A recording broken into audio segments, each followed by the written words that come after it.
What's up to all you marks out there, and welcome back to the Exposed Turnbuckle. My name is Patrick, this is my co-host Jay, and we are here to bring you your official WWE Smackdown review.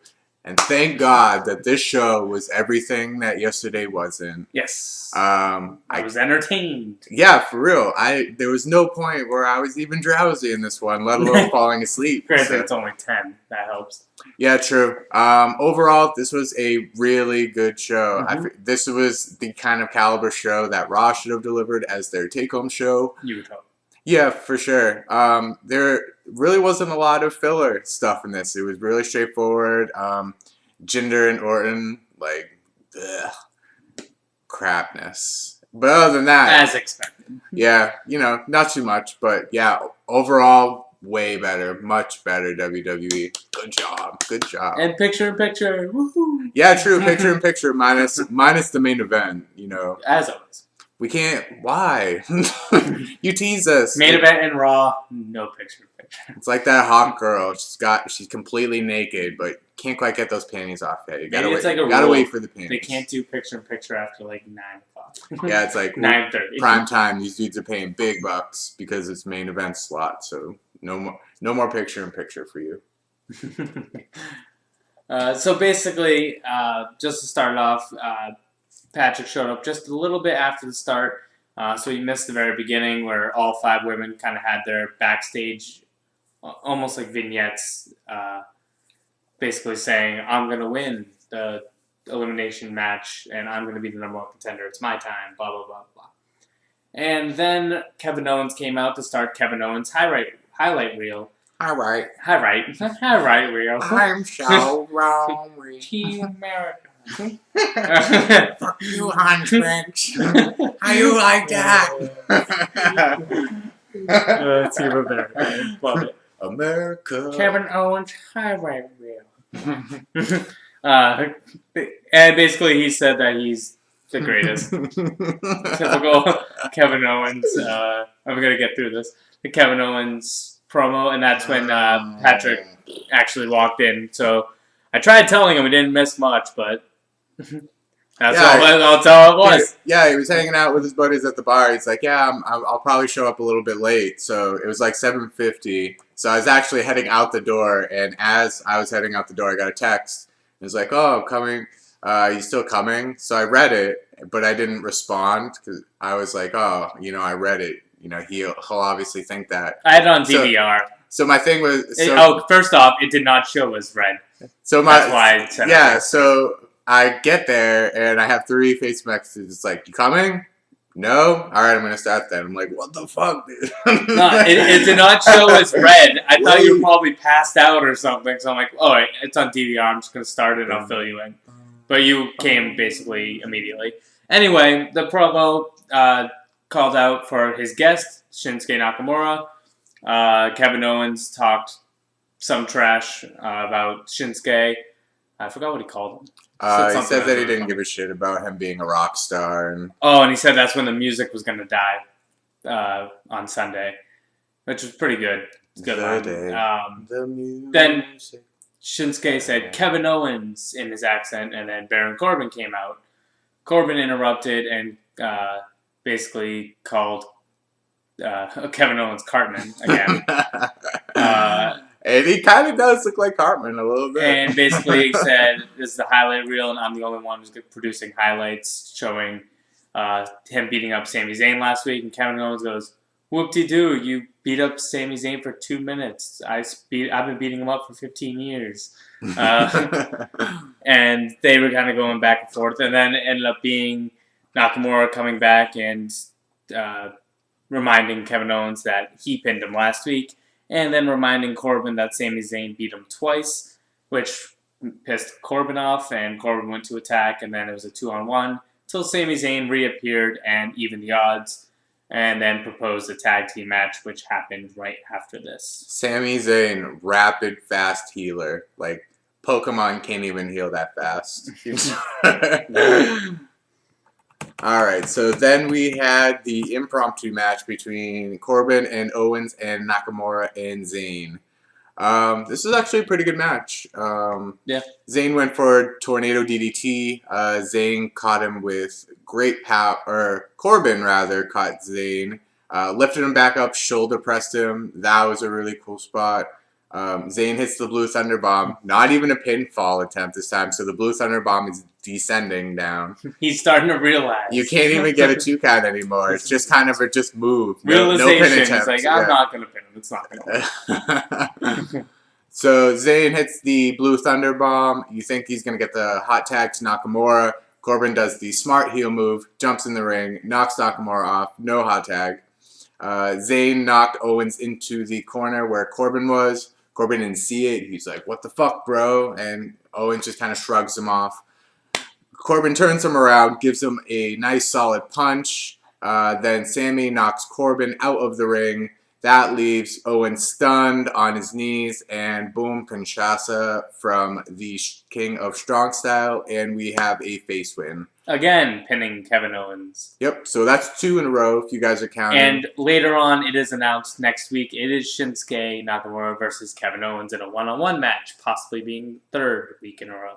The only thing is, you always have to worry about the promo stuff. Is Shinsuke going to be able to keep up? I honestly don't think he's doing that bad. I mean, it's tough with the accent. Everyone knows that. Because I was but struggling. His material isn't that bad. Like even like last week saying AJ's house is going to be his playground. That's a good line. Agreed. He's doing a good job, but it's just. I mean, it's the language barrier. It's the disconnect. So if you can get past the accent part, I think he's doing a fine job. Yeah, just keep it. If I was writing for him, just keep it really simple. Mm-hmm. You know, don't throw big words in there. Pretty much, I was struggling to hear what he was saying in the beginning and couldn't really understand. Kevin Owens even kind of did like a "What the fuck are you saying?" face. That will be a big play. Owens will definitely make fun of his non-ability to speak great English, so that will be that edge, and then Nakamura will always come back with pretty much just like a physical beatdown of some kind of sort. So that will be interesting. It should be a good U.S. title feud, I would assume, is where they're going with it. Yeah, true. But again, either one of them can win Money in the Bank, and that's what I love about this match, is that it really is unpredictable. Yeah, that's kind of like I was saying to Jay. It's kind of like the Jinder Mahal effect now. Now that that glass window has been broken, really just kind of gives everyone. Oh, don't shake your head, dude. You were saying you thought Tamina is gonna win the Money in the Bank now. No, I said I thought she was gonna win the match before I realized they weren't gonna do the match. Spoiler alert. Oh, why you gotta do that? Because you mentioned it. I had to make sure everyone knew that you were just full of shit. All right, so we had the Usos. Usos came out, said, start pandering to the crowd a little bit. A little mad. Yeah, you guys look a little mad. A little salty. They drinking that haterade. And they said that he's like, oh, they you guys thought American Alpha was going to beat us. Nope. Thought Breezango was going to beat us. Nope. And they thought the Falcons were going to beat the Patriots in the Super Bowl. Fuck you, Tom Brady. And but they didn't say man, and if you didn't know, Smackdown is in Atlanta this week, and whew, did they get heat for that one? Yeah, they were well tooling on Georgia pretty much all night. Yeah, well done.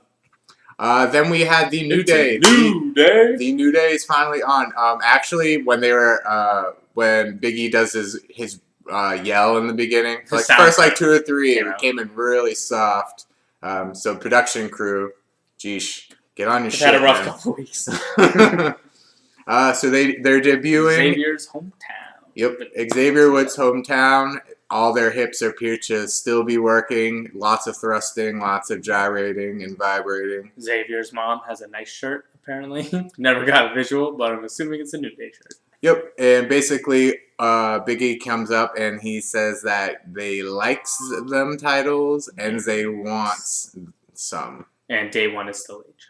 Day 1 is H. Still H. All right, and then we cut to a Fashion File segment. This was based kind of like an early 50s. A Dick Tracy Private Eye thing. Sherlock Holmes-esque, all black and white. Fandango's pretty much just roaming around the back.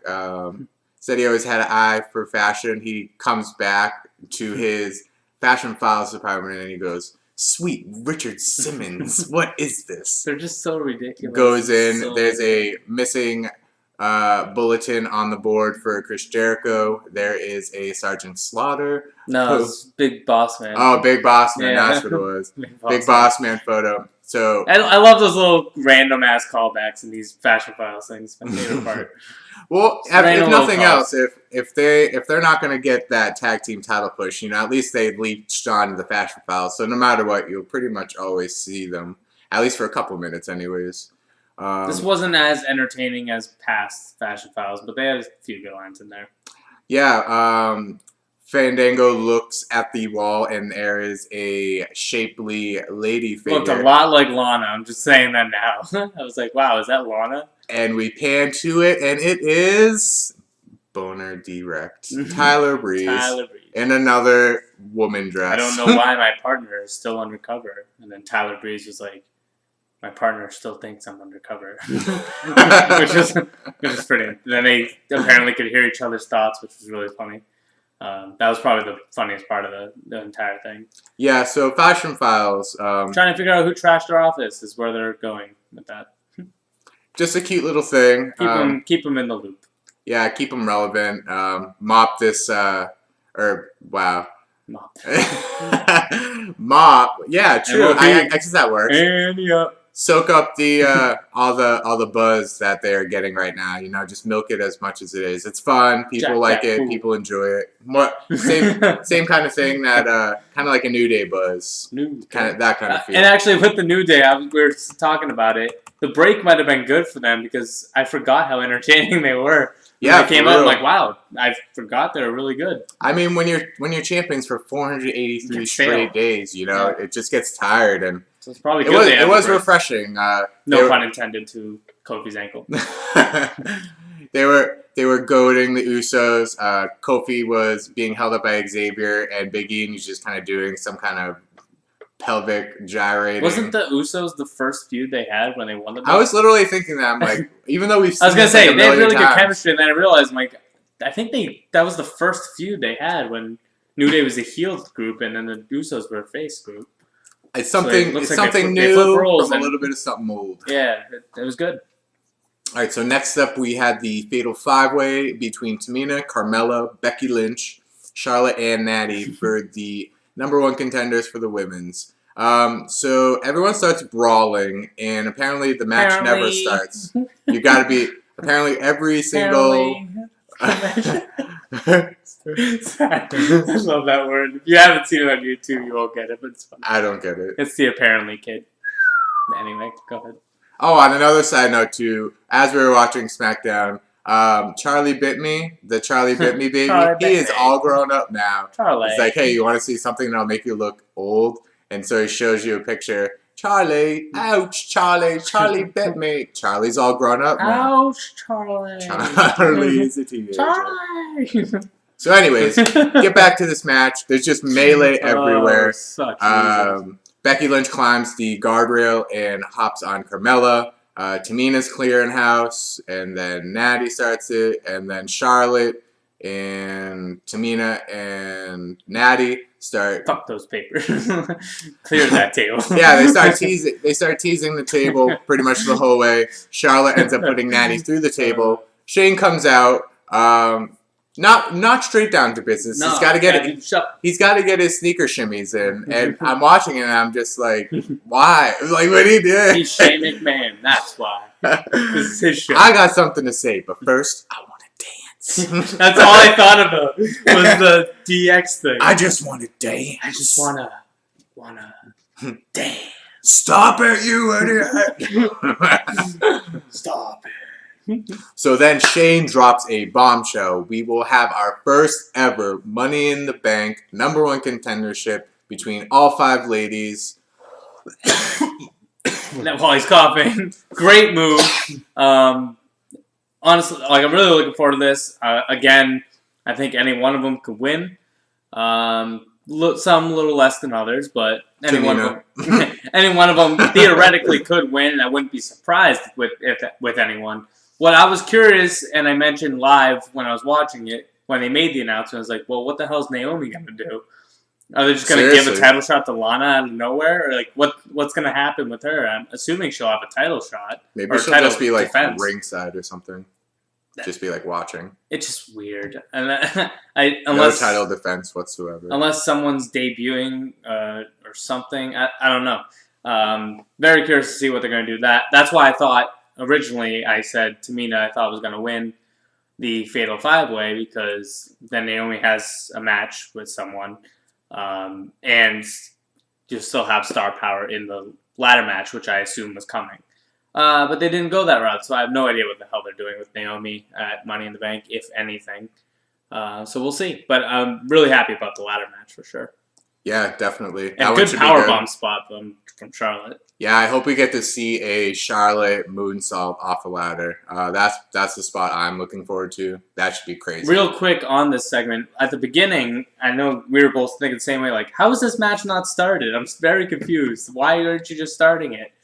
And then as they kept going, like, okay, like, this is at least entertaining. And then they made the announcement, like, oh, I get it. Yep. That makes a lot more sense. A SmackDown match isn't good enough for this. We got to turn it up a notch. They all got their hits in, and it made it more believable to make it a ladder match. So yeah, But at the beginning, I was like, why is this match just not starting? They're like, the ref's like, they all need to be in the ring. I'm like, they were. Just start the match. You were there. Yeah, it's always hard to make 5 women look good, but they all got their spot. So all right. So next up, we had the Colognes versus Breezango.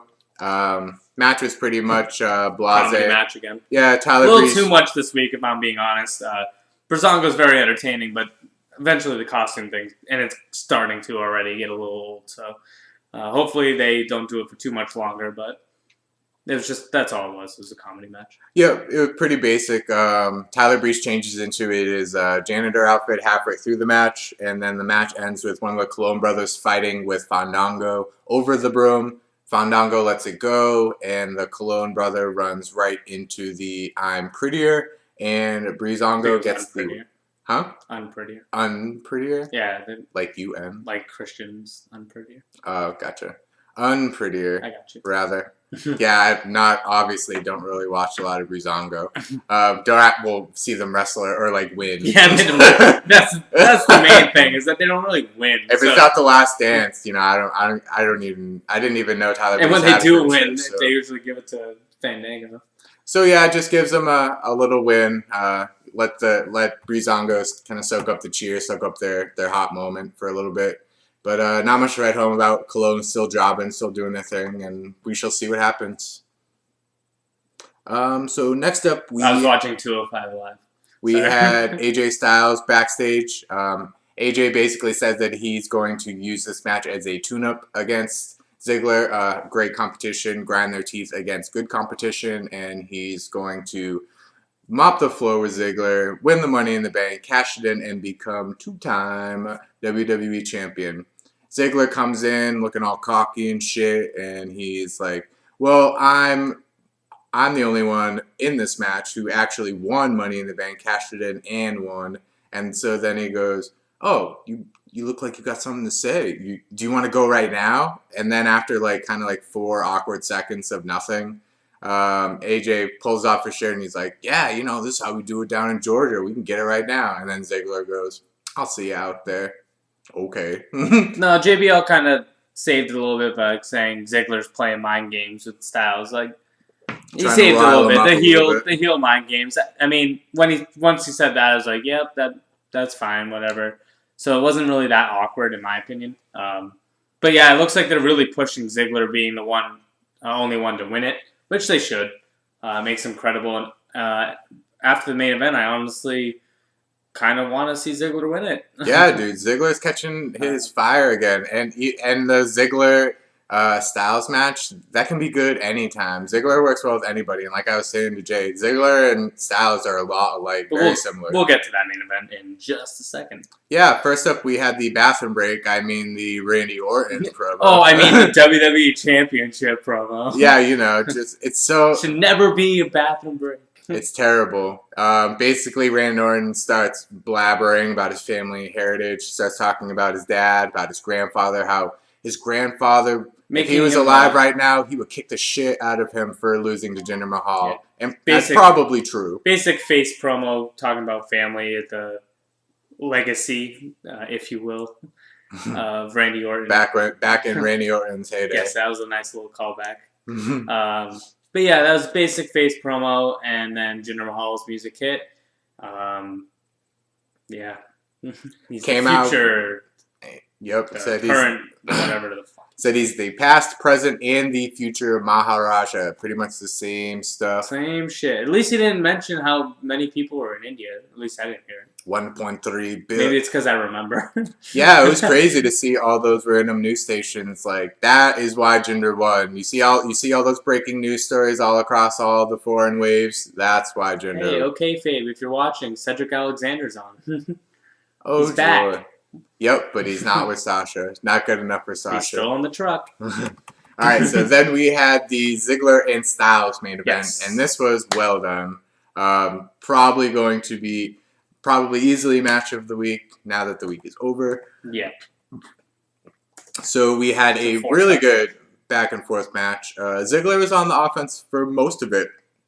Ziggler was looking strong. He hit a massive DDT from Ziggler off the top turnbuckle. Bad camera angle. Massive snap suplex. Yeah, clearly shows AJ just kind of flipping over the turnbuckle, but we get a pass for that. Styles teased the Styles clash pretty much the entire match. Styles even one from the top. Styles hit a calf crusher. Ziggler raked the eyes to avoid tapping out. Ziggler countered the phenomenal forearm and hit a massive super kick to Styles' temple, and he actually gets the win. A clean win over AJ Styles, and that is your SmackDown. Which, if anyone's been hit in the temple, knows that that's going to hurt like a motherfucker if that was real. Kick to the temple. Yeah, it was good booking. Obviously, Styles is the way bigger star. I was expecting his foot to go on the rope because he was like right next to it. Yeah, true. Just a straight, clean Ziggler win. Gives him way big momentum. Styles can obviously recover from the L. Ziggler needed the win way more to make him more credible. Because if we, every wrestling fan probably was like, oh, Ziggler versus Styles. Like, Ziggler's going to put up a good fight and then Styles is going to win, but not so fast. Smart booking. And I was saying it. I should have known Styles is in his hometown. No way he's winning this match. Yeah, the hometown disadvantage is what it should be known as now in the WWE world. I mean, I should have known it, but it was a hell of a match. It was like a 4-star match in my opinion.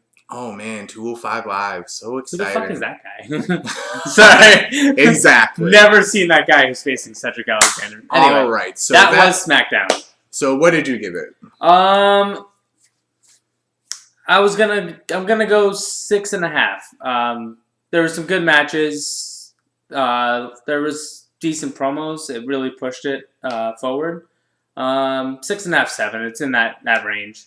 It was an above average show for sure. Agreed. Nothing blew my mind overall, except the main event was really good, but nothing that I'm going to be like, oh my god.